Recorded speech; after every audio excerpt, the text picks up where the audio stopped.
జయప్రకాష్ నారాయణ గారు ప్రస్తుతం జాయిన్ అయ్యారు మనతో పాటు. నిన్న లాస్ట్ 2-3 డేస్గా జరుగుతున్న పరిణామాల మీద జేపీ గారు జీ తెలుగు న్యూస్ కోసం సమయం కేటాయించిన ధన్యవాదాలు సార్. సార్ యుఎస్ లో ఉన్నారా, ఇండియాకి వచ్చారు? యుఎస్ లో ఉన్నారు. ఓకే. సో ఒకటి, ఇప్పుడు మోడీ స్పీచ్ చూశారు సార్, మీకేమనిపించింది? ఆయన స్పీచ్ విన్న తర్వాత అది ఎక్స్ప్లెనేషనా లేకపోతే జరిగిన సిచ్యువేషన్ చెప్పారా? ఎందుకంటే రకరకాల మిక్స్డ్ రియాక్షన్స్ వస్తున్నాయి భారత్ యుద్ధం ఆపివేయడం మీద. కరెక్టేనా ఈ సమయంలో దీన్ని ఆపేయడం, సీజ్ ఫైర్ ఒప్పుకోవడం? ఖచ్చితంగా సరైనది. ఎందుకంటే మనం ఎప్పుడు పాకిస్తాన్ వినాశనాన్ని కోరుకోవాలి. చాలా మంది కొంచెం ఆవేశంతోనో సదుద్దేశమైనా కూడా కోపంతోనో ఆగ్రహంతోనో మనం పక్కన ఉన్న దేశాన్ని మట్టు పెట్టేస్తే అంతా పరిష్కారం అవుతుంది అనుకుంటున్నారు. దానివల్ల పాకిస్తాన్ విధ్వంసం జరగవచ్చు, కానీ మనకు లాభం ఉండదు. ఇప్పటికే అస్థిరంగా ఉన్న పాకిస్తాన్ సమాజం వల్ల అక్కడ రాజకీయ గందరగోళంగా ఉంది. సైన్యం ఆధిపత్యంలో ఉందా, రాజకీయ ఆధిపత్యంలో ఉందా, మరొకరు ఉందా దేవుడికి ఎరుక. ప్రధానమంత్రి గారు చెప్పినట్టుగా టెర్రరిజాన్ని వాళ్లే పెంచి ప్రోత్సహించి వాళ్లే బలవుతున్నారు, మన ఇబ్బంది పెడుతున్నారు, మనలాంటి దేశాలను ఇతర దేశాలను కూడా ఇబ్బంది పెడుతున్నారు. ఆ నేపథ్యంలో పాకిస్తాన్ సర్వనాశనం అయితే టెర్రరిజం పొందనుకోవడం చాలా పొరపాటు.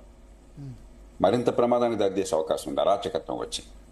అందుకనే ప్రధానమంత్రి గారు చెప్పిన మాట మొట్టమొదటి మాట చాలా కీలకమైంది.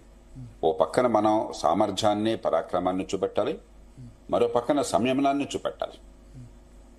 అంచేత మనం మన దాడి ఎలా చేశాము? పాకిస్తాన్ మౌలిక సదుపాయాల మీద కానీ, లేకపోతే సైనిక స్థావరాల మీద కానీ, పాకిస్తాన్ ఆర్థిక వ్యవస్థ మీద కానీ దెబ్బతీసేట్టుగా మనం దాడి చేయాల. 6 రాత్రి 7 పొద్దున చేసిన దాడి కేవలం టెర్రరిజం ఉందని చెప్పని అనుమానించిన ప్రాంతాల్లో ఉన్న నిఘా సమాచారాన్ని బట్టి అక్కడ దాడి చేశాం. పాకిస్తాన్ ఏదో గట్టిగా నిరసన చెప్పి మౌనంగా కూర్చుంటే బాగుండేది, కానీ దుందుడు స్వభావంతో వాళ్ళు హడావుడి చేశారు. మళ్ళీ మనం పాఠం చెప్పాల్సి వచ్చింది. కాబట్టి సరైన సమయంలో సరైన చర్య తీసుకున్నాం. లేకపోతే ఒక పక్కన అంతర్జాతీయ సమాజం మొత్తం, చివరికి చైనా సైతం, మీరు గమనించారు లేదో, ఒక్క దేశం కూడా భారత్ చర్యని ఖండించలేదు.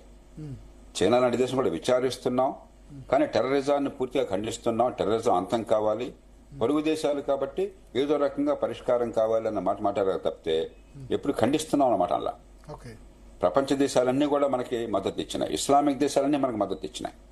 అంచేత మనం ప్రపంచం మద్దతుని, సానుభూతిని మనం కొనసాగించుకోవాలి, దాన్ని కోల్పోకూడదు. రెండోది, టెర్రరిజం మీద పోరాటం దీర్ఘకాల పోరాటం. ఇది చాలా మన దేశ ప్రజలు గుర్తుంచుకోవాలి, మీడియా కానీ దేశ ప్రజలు కానీ.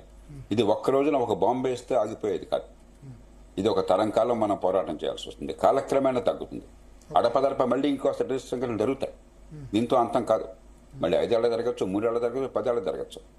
ఇవాళ ఒక మూర్ఖుడు కారు స్టీరింగ్ వీల్ దగ్గర కూర్చుని అక్కడ పండుగకో పబ్బానికో 100 మందో 1000 మందో కలిసి ఉంటే, ఆ ప్రదర్శనలో ఉంటే, వాళ్ళందరి మీద కారు నడిపేసి 10 మంది చంపే అవకాశం ఉన్నటువంటి దేశం ఇది, ప్రపంచం ఇది.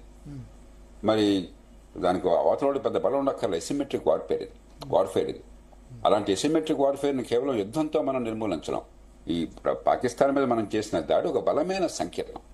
మేము దీన్ని సహించము, అంతర్జాతీయ సమాధానం కూడా సంకేతం. అంతే తప్ప ఇది ఇంతటితో ఆపకుండా మనం కొనసాగించినట్లయితే అది భారత్ చాలా దుస్సాహసమైన చర్య అవుతుంది, పొరపాటు అవుతుంది. సరైన చర్య తీసుకున్నాం, ఇప్పటితో ఆపటం లేదు, అవసరాన్ని బట్టి స్పందిస్తామని చెప్పారు. ప్రధానమంత్రి గారు స్పష్టంగా చెప్పారు. పాకిస్తాన్ తన వేళ్లతో తన కళ్ళు పొడుచుకుంటున్నది. టెర్రరిజాన్ని పెంచి